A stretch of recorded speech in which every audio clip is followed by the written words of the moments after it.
bonsoir, bienvenue. Alors, je me présente, je m'appelle Eric Martinez.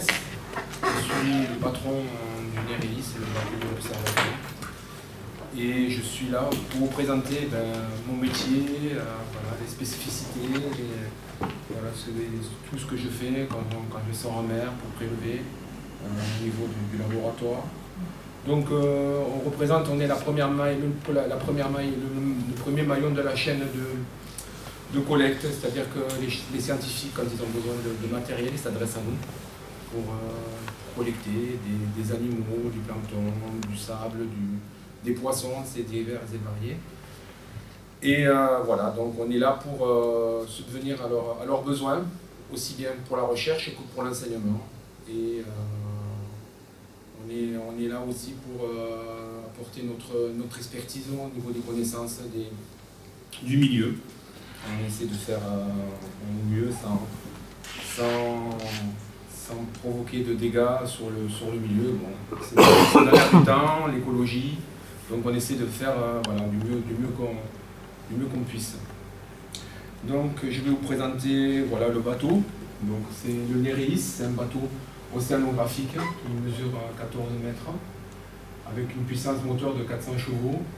Il est armé en 3e catégorie, donc on peut s'éloigner jusqu'à 20 000 des côtes. Et on peut embarquer jusqu'à 12 passagers, donc on peut embarquer 15 personnes au total. Il est conçu en polyester, donc c'est une coque polyester, avec un portique en inox. Et la zone de travail se situe entre la frontière espagnole, c'est-à-dire au sud de Cerbère, jusqu'au nord de Canet. Avec bien sûr, on intègre dans la zone de travail le canyon, la casutier. Ce matin, nous étions sur place, on fait un prélèvement mensuel, c'est une station d'observation. Tous les mois, nous allons sur le canyon prélever de l'eau jusqu'à 500 mètres de profondeur et il y a un suivi sur, voilà, ça fait des années qu'on suit ce programme et c'est un programme qui est commun à d'autres stations marines comme Marseille et Villefranche en Méditerranée. Voilà pour les spécificités du bateau. Donc maintenant, on va parler un petit peu de moi. Donc voilà, j'ai commencé tôt, ça c'était le bateau de mon père. Donc je fais partie d'une lignée de marins. Mon grand-père était pêcheur aussi, moi aussi, mon frère, mon père. Donc vous voyez, on a un peu de l'eau de mer qui coule dans nos veines. Voilà. Donc ça c'était le bateau de mon père à l'époque.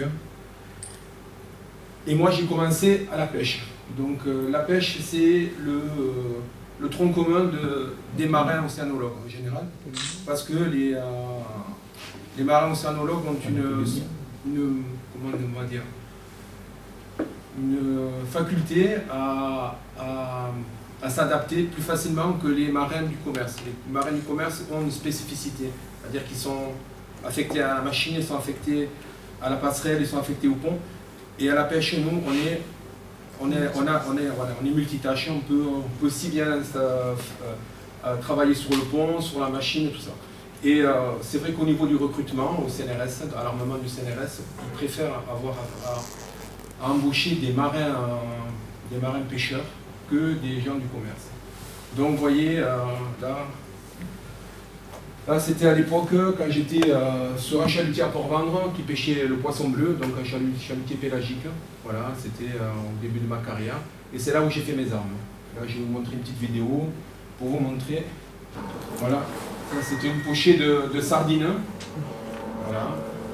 Donc ça date des années 90, 90, 93. Voilà, ça c'est une pochée qui représente à peu près 1 tonne de poisson. Et ça c'était notre quotidien, c'est-à-dire qu'on ramenait entre 5 et 10 tonnes de poissons par jour. Voilà, c'est une pochée.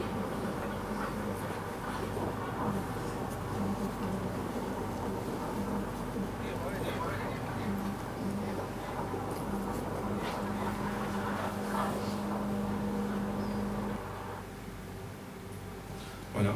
Donc par la suite, j'ai été embauché au CNRS, donc sur le bateau de Banyuls. Et là, je vous montre différents types de prélèvements. Voilà, vous avez... Alors ça, c'est des prélèvements benthiques. Le benthique, c'est ce qui est au fond de la mer. C'est-à-dire tout ce qui est collé sur le fond de la mer. Que ce soit vaseux, que ce soit sableux. C'est tous les animaux qui sont sur le fond.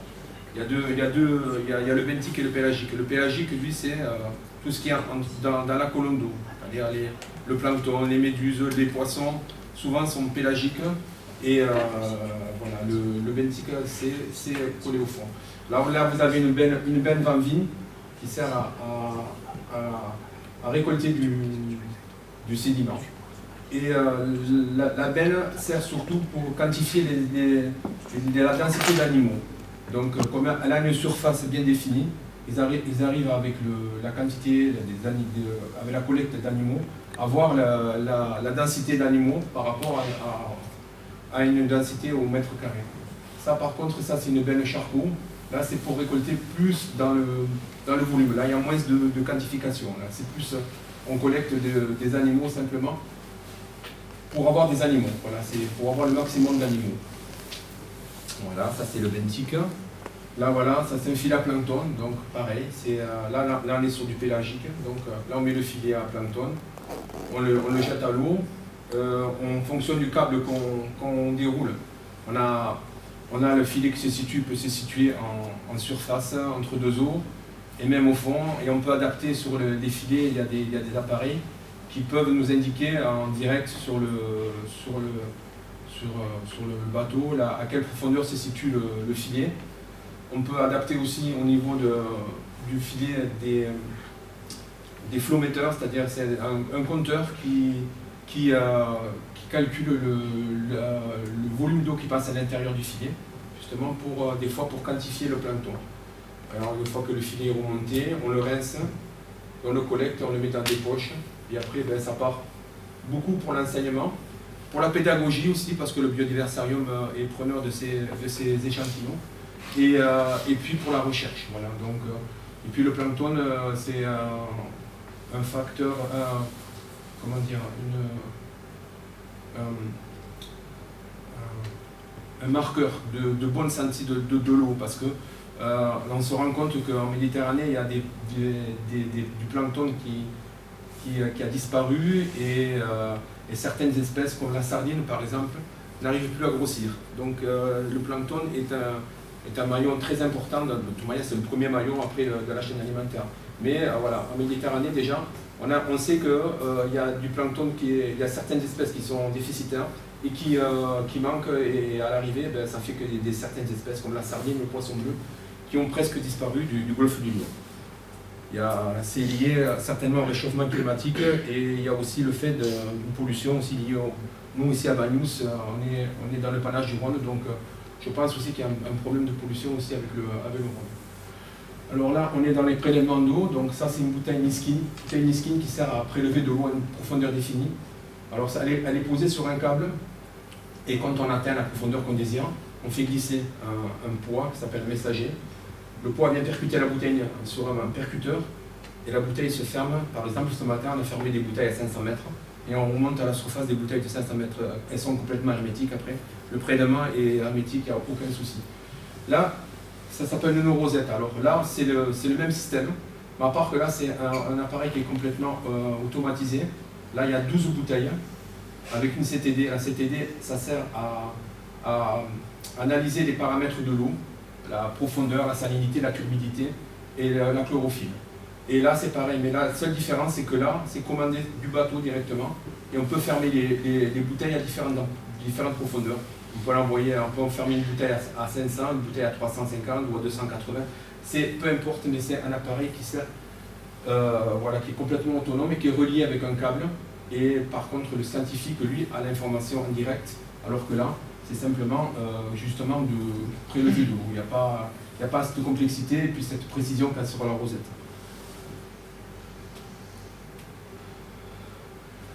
Là, c'est le chalut. Donc voilà, c'est un outil de prélèvement aussi qu'on se sert, qu'on essaie de l'utiliser de moins en moins, parce que c'est invasif, c'est pas très écologique, mais on nous demande des fois de faire du chalutage pour les enseignements, pour avoir du poisson. Voilà. Donc maintenant, c'est quelque chose qu'on fait de moins en moins. On a cette possibilité, mais on l'utilise de moins en moins justement du fait de ce côté écologique. Et puis nous sommes quand même un organisme important, le CNRS, et je pense que quelque part on doit montrer l'exemple aussi. C'est pas nous à voilà, être le mauvais élève, et à terme je pense que c'est un outil de prélèvement qui va disparaître, comme d'autres ont déjà disparu, et voilà, donc pour moi c'est quelque chose qui est obsolète et qui doit plus exister d'ici peu de temps. Je pense que ça disparaîtra.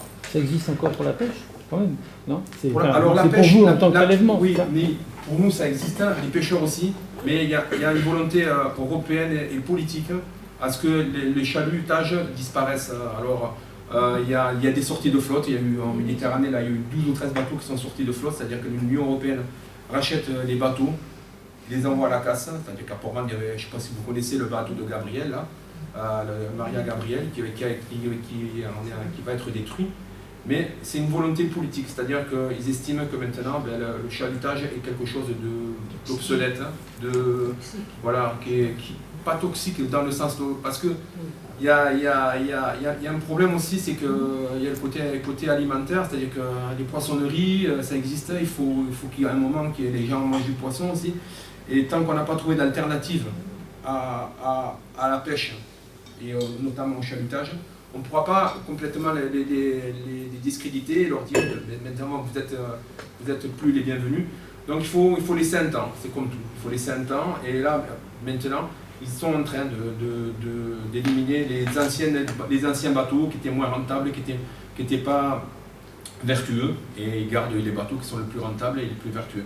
Après la pêche aussi, les chaluts de fond, il y a un problème aussi en Atlantique où le chalutage est profond, et les poissons qui sont pêchés, les poissons démersaux, qui ont une croissance qui est beaucoup moins importante que les poissons qui sont plus haut dans la colonne d'eau. Et c'est des poissons qui ont des dizaines, voire des centaines d'années qu'on pêche, et qu'après, pour renouveler les stocks, c'est très très compliqué. Voilà. Ça s'est passé aussi au Canada, là-bas, où les grands bancs, ils ont fermé les grands bancs de Terre-Neuve, parce que justement, le stock était plus assez important pour ce qu'on prélevait à l'intérieur. Et ça fait 20 ans, et depuis 20 ans, le stock ne s'est pas renouvelé, et le banc de Terre-Neuve il y a toujours un moratoire au niveau de la pêche, et ça fait 20 ans que c'est interdit, mais c'est pas remonté. Donc c'est vrai qu'il y a un réel problème avec le chalutage aussi quand même. Donc il y a une gestion, il faut que tout soit bien géré, et là vraiment on est voilà, maintenant, il faut quand les choses quand elles sont faites, il faut qu'elles soient bien carrées, bien cadrées, parce qu'il y a certains poissons aussi qui sont en danger. Donc il faut les préserver aussi. Donc le chalutage, le problème, c'est que ce n'est pas un métier qui est sélectif. Donc il y a le problème que quand le poisson est dans le chalut, c'est trop tard. Voilà. Voilà, donc aussi une activité du bateau, c'est la plongée. Donc là, on a 2 plongeurs au sein de l'observatoire qui font des prélèvements. Alors l'avantage de la plongée, c'est que c'est des prélèvements sélectifs, c'est-à-dire que c'est ciblé. Le plongeur, vous lui dites je veux 20 oursins, il va prendre 20 oursins. Et si vous voulez d'autres espèces, des holothuries, quoi que ce soit, la plongée c'est vraiment un outil qui est très très très très précis. Et je pense que c'est peut-être l'avenir, la plongée, pour avoir des prélèvements qui soient vraiment propres et sans dommages collatéraux.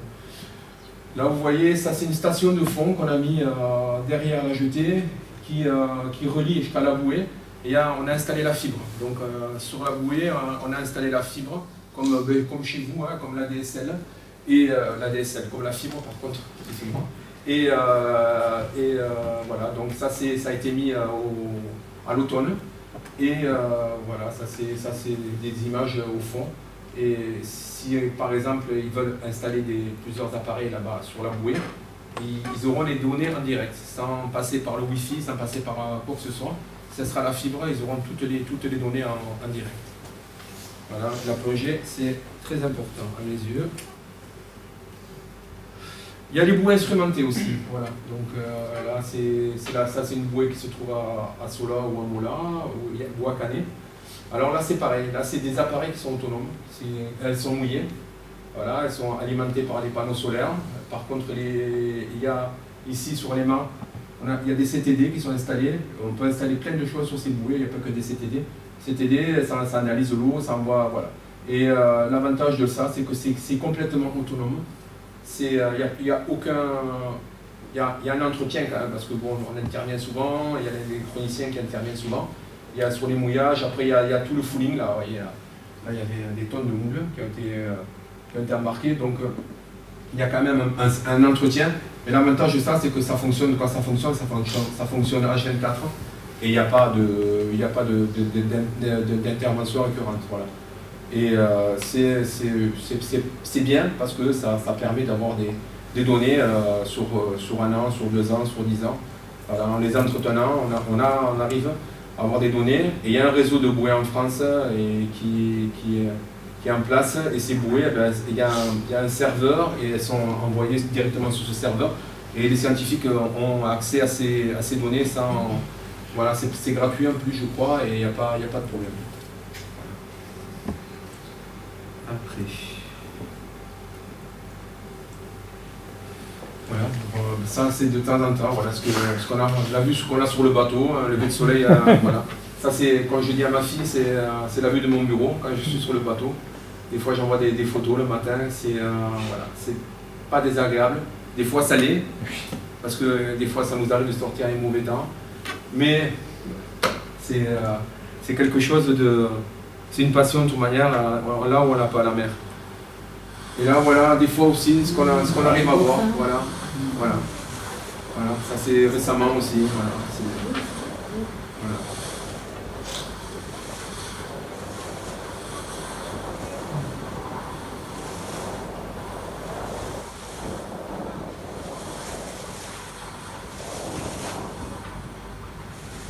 Alors vous suivez le dauphin ou c'est le dauphin qui suit? Alors ça dépend. Alors souvent le dauphin vient à nous. Voilà. La seule chose qu'on fait, c'est on ralentit. Bien sûr. Parce que si quand on est à pleine vitesse, ils ne s'approchent pas. Mais souvent c'est eux qui viennent à nous. Et ils jouent avec les trappes du bateau. Ouais. Voilà. Et puis il reste. C'est eux qui décident de toutes les manières. Ouais. Quand ils en ont marre, ils ont juste un coup de queue à donner et ils repartent. C'est quelque chose de... Mais c'est vrai que comment dire, ça reste toujours magique de voir les dauphins. Et surtout quand ils jouent, quand ils sautent en l'air, tout ça, c'est vraiment quelque chose de magnifique. Voilà, donc j'ai fini de vous présenter mon travail. Maintenant, si vous avez des questions, je suis à votre disposition. Alors, on avait entendu parler d'un cachalot l'année dernière, qui était conçu dans la Méditerranée. Il y avait ah oui, c'était un baleineau. Oui, il a été suivi et tout. Ouais. Ce que je disais à Pierre, c'est vrai qu'avant on était habitué à avoir des orcas. Le orca commun, c'est la baleine qu'on voit le plus fréquemment ici en Méditerranée. Et là, ça fait quelques temps que j'en ai pas croisé. Donc, alors, où elle se déplace plus au large, elle reste pour une question de nourriture, tout ça, parce que bon, ça mange du krill quand même, les baleines. Et je ne sais pas ce qui se passe, mais voilà. Et les dauphins, c'est comme je disais aussi à Pierre, ceux qu'on voit, ils sont souvent derrière les chalutiers. C'est-à-dire je me demande si ce ne sont pas une attitude opportuniste à rester derrière les bateaux pour que la pitance leur tombe directement dans la bouche. Donc voilà, c'est des comportements qu'avant qui n'existaient pas, que je trouve qu'ils sont curieux. Voilà. Mais tout ce qui est baleineau, orca, il ne passe pas sa vie en Méditerranée. Il repart au travers de l'Atlantique. Vous savez, les dauphins, tout ça, il y a beaucoup de poissons qui passent par Gibraltar. Voilà, là, les molas, les poissons lunes. Il y a une migration qui se fait, alors c'est maintenant, je crois. Il y a des milliers, je ne sais pas, des dizaines de milliers, des centaines de milliers de poissons qui passent par Gibraltar. Les thons rouges qu'on parle de Méditerranée, en fait, ils viennent en Méditerranée pour pondre. Ils ne sont pas là, ils sont pas de Méditerranée, ils viennent d'Atlantique, ils passent le détroit de Gibraltar et ils sont pêchés en Méditerranée parce que bon, voilà, ils ont trouvé leur lieu de frais et les pêcheurs les attrapent en Méditerranée. Et c'est pareil pour les baleines, c'est pareil pour les dauphins. Voilà, mais ils repartent après pour remonter. Les thons, oui. Une fois qu'ils ont frayé, qu'ils ont produit, ils repartent. Ils repartent en Atlantique. Donc vous sortez tous les jours pratiquement, et avec un programme différent tous les jours aussi? Alors j'ai un programme voilà, c'est un programme c'est un GRR, et puis il y a au niveau du laboratoire, il y a les réservations. Donc c'est toujours pareil, c'est un programme qui est virtuel, parce que nous, ce qui compte le plus important, c'est les conditions météo. Voilà. Donc nous sortir en mer avec des mauvaises conditions, on va faire des mauvais prélèvements, ça va pas fonctionner. On va mettre en danger aussi bien les embarquants que l'équipage. Donc ce qu'on essaie de faire, c'est de travailler au maximum de nos possibilités, dans de bonnes conditions. Et puis après, si jamais il y a trop mauvais temps, ben les sorties, si elles peuvent être reportées, elles sont reportées. Voilà. Voilà. Et par contre, c'est vrai qu'on a des impératifs avec les enseignants, parce que les enseignants, eux, ont un programme qui est assez rigide. Et par exemple, s'ils ont cours tel jour, s'il y a une sortie à mer, c'est très compliqué de changer le programme. Donc à l'arrivée, ben, on essaie quand même de sortir à mer pour les enseignements, et on essaie de le faire dans des endroits plus abrités. Voilà. Comme c'est de la démonstration, on n'est pas tenu de faire des échantillons sur des endroits bien précis. C'est souvent dans la démonstration de collecte ou de prélèvement. Oui. Oui. Vous avez parlé des prélèvements que vous faisiez. Oui. Et est-ce que vous faites aussi les rejets en mer des poissons de labo qui sont matures? Les rejets en mer. Lorsqu'on remène les poissons, les juvéniles, qu'on les remène. Ah oui, ça nous arrive. Là, il y a eu une tortue aussi qui avait été remise en mer, une tortue de... Oui, ça nous arrive, mais... Oui, ça nous arrive de remettre en mer des animaux qui sont encore en vie, il n'y a pas de problème. Et vous organisez, là peut-être avec les associations, les anciens labos, vous organisez aussi des fois des sorties ou... Pour l'instant, ça ne nous a pas été demandé, mais si un jour c'est demandé, on peut faire une sortie pour faire de la démonstration, sortir en mer, il n'y a aucun problème. C'est dans nos prérogatives, il n'y a aucun souci. C'est intéressant. Ce serait très bien. Ah oui, non, mais après, moi je vous donne mon responsable, qui s'appelle Renaud Villemain, et vous dites, voilà, vous expliquez, parce que ça passe par un système de validation. Il y a les demandes qui passent, et les demandes elles sont évaluées, et à partir du moment où elles sont évaluées et qu'elles sont validées, ça doit être fait. Et ça peut rentrer dans le cadre, par exemple, de faire une demi-journée de démonstration, de vous expliquer, de faire une sortie en mer, ça peut être très, très bien pris en compte par ça, il n'y a aucun souci.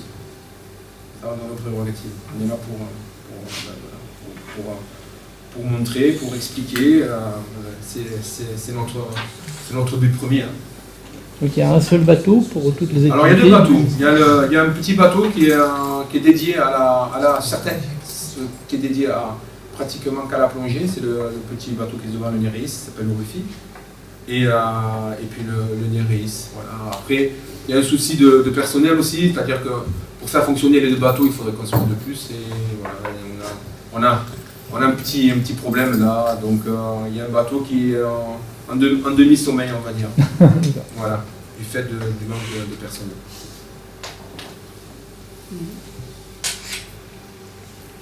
Donc la pêche ne vous manque pas, non, par rapport aux activités, enfin, je sais pas, c'est une autre activité pour vous, c'est sûr. La pêche, oui. Alors la pêche, c'est quelque chose que j'ai adoré, c'était prenant, c'était même viscéral. Mais vu la tournure que ça a pris, je me dis que franchement, je suis bien content d'être là. Parce que quand je vois tous mes amis qui étaient pêcheurs, qui ont mon âge, il y en a très peu qui ont continué dans cette voie-là et qui ont terminé leur carrière là-dedans. Très peu. Il y en a, mais voilà, très très peu. Il a fallu la plupart se sont réorientés dans d'autres emplois parce que c'était... Oui, est-ce que vous disiez que les chaluts, enfin les bateaux étaient rachetés et mis à la casse? Ouais. Donc c'est-à-dire quoi, on indemnise le marin pêcheur ou... Alors déjà c'est le patron qui est indemnisé parce que c'est la valeur du bateau, c'est le patron qui l'a, c'est bien du patron, de l'armateur. Et après je pense qu'il doit y avoir des conventions sur les marins aussi qui doivent toucher comme des primes de licenciement. En gros on lui dit stop, arrêtez de pêcher, quoi, c'est ça? Ah non, c'est un choix. Là, c'est le bateau, c'est le propriétaire du bateau qui décide de sortir de flotte. C'est-à-dire que c'est lui qui prend l'initiative. C'est pas l'Union européenne, parce que c'est un programme européen. C'est pas l'Union européenne qui décide de tel bateau doit sortir, non. Là, c'est la base du Il y a un plan qui est proposé. Voilà, il y a un plan, il y a un pool de bateaux qui doivent sortir, c'est-à-dire s'il y a 20 ou 30 bateaux, voilà. Et une fois que, si vous cochez toutes les cases, c'est toujours pareil. Parce que c'est strict. Parce qu'apparemment, j'ai appris que les bateaux qui avaient des difficultés financières, tout ça, ne pouvaient pas bénéficier de ça. Il faut être sain au niveau financier pour pouvoir bénéficier d'une sortie de flotte. Parce que voilà, ils considèrent que c'est pas une faillite. Hein. Il faut que le bateau soit en activité et qu'il ait un bilan financier correct. Hein. D'accord.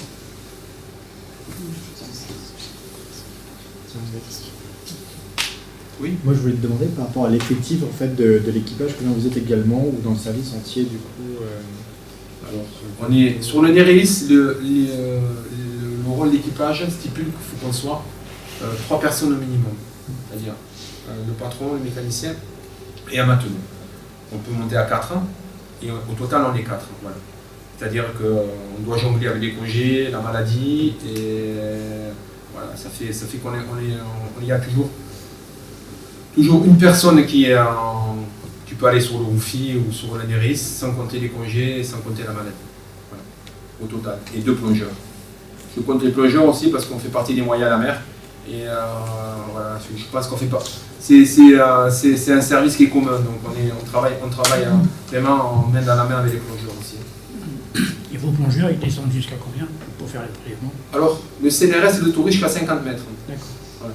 Après, maintenant, il y a des nouveaux moyens de plonger. C'est-à-dire que maintenant, il y a des recycleurs d'air. Oui. C'est un circuit fermé avec de la chaux. Je ne sais pas si vous connaissez, c'est tout nouveau ça. Oui. Alors, ils ont le droit de plonger avec ça. Et avec ça, ils peuvent aller plus profond. Maintenant, je ne la connais pas, la réglementation vraiment du CNRS, mais je sais qu'il y a des gens qui plongent, des gens du laboratoire, des chercheurs du laboratoire, qui sont descendus jusqu'à 90, voire 100 mètres de profondeur. Oui. Ça commence à connaître. Oui. Et même plus, hein, ça augmente, ça donne une autonomie vraiment supérieure, sans la contrainte des paliers, à l'oxygène et tout ça. Voilà, c'est vraiment un outil qui est... Après, il faut que ça fonctionne tout bien, parce que là, c'est des mélanges d'air, il y a de la chaux vive, faut que tout fonctionne. De toute manière, ils plongent toujours, quand ils ont le recycleur d'air, ils ont toujours une bouteille de secours, au cas où leur recycleur tombe en panne pour pouvoir remonter. Voilà. Est-ce qu'il y a des usages de sous-marins, autonomes ou habités, de bathyscaphes ou des choses comme ça, non? Comment, j'ai pas compris. De sous-marins, de bathyscaphes? Ah non, alors on a des ROV. Alors des ROV, c'est des petits mini sous-marins autonomes qu'on les guides du bateau. C'est relié au bateau avec un câble. Il y a des caméras, il peut y avoir des pinces, tout ça. Mais non, des sous-marins, je crois que c'est de moins en moins utilisé. Le fait d'avoir des sous-marins, il faut des grosses unités. C'est-à-dire que là, des gens passent sur des bateaux plus importants. C'est Ifremer qui fait ça, c'est sur la Thalassa, sur le pourquoi pas. Et eux ont des sous-marins, par contre, c'est pour travailler dans les fosses, dans les sources hydrothermales, dans le rift interocéan. Là, voilà, il y a des gens du laboratoire qui avaient travaillé à l'époque, qui travaillaient sur les mollusques et tout ça, sur Madame Alifiala. Donc vous, c'est un robot simplement attaché. Oui, c'est un robot, oui. Mais de toutes les manières, on n'a pas une unité non plus, on ne peut pas... Voilà, après, c'est des choses complètement... C'est complètement différent. Là, on est dans un autre monde. Hein. Ifremer, c'est des bateaux hauturiers, c'est vraiment des bateaux qui font plus de 100 mètres de long, avec 50 personnes à bord. Ils partent en mission, des fois c'est plusieurs mois, et des fois ils partent à Tahiti en mission, et partout dans le monde. Hein. Eux vraiment c'est de l'océanographie mais hauturière, c'est-à-dire en haute mer. Voilà. Aline Fiala nous a fait une conférence il n'y a pas très longtemps sur les sources thermales au fond comme ça. Il y a 3-4 mois. Oui, de toute manière, c'était la spécialiste, elle avait plongé avec. Je l'ai connue en activité, elle est sortie à la mer avec nous, c'était une enseignante aussi.